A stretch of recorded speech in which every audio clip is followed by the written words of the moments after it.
Leeb Group viewers, today is March 3rd. The year is 2010.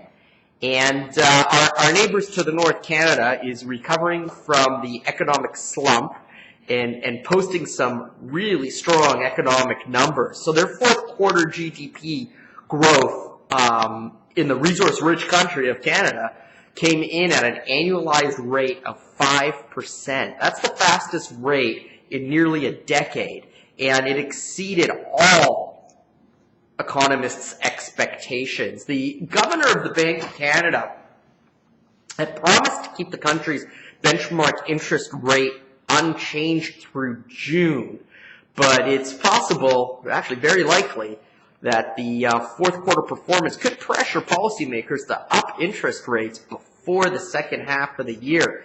Given that the inflation rate and output rate there have been higher than expected, the benchmark rate in Canada still stands at a record low 0.25%.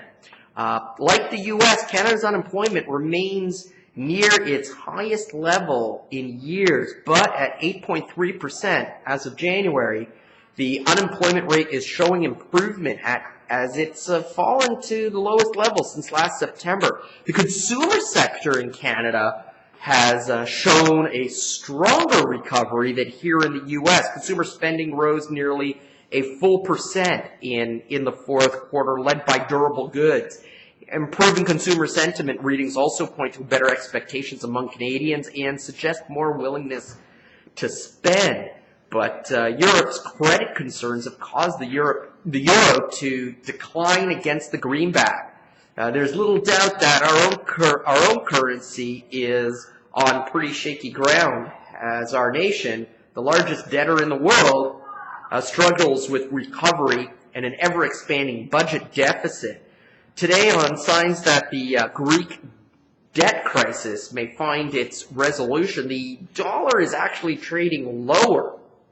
There are reasons behind the dollar remaining the world's reserve currency. However, there have been some rumblings suggesting the need for an alternative global reserve currency. The latest comes from the chief of the IMF, Dominique Strauss-Kahn, in a speech last Friday. He suggested the creation of an alternative currency, likely a basket of major currencies, so to reduce the dependency on policies of one single dominant country.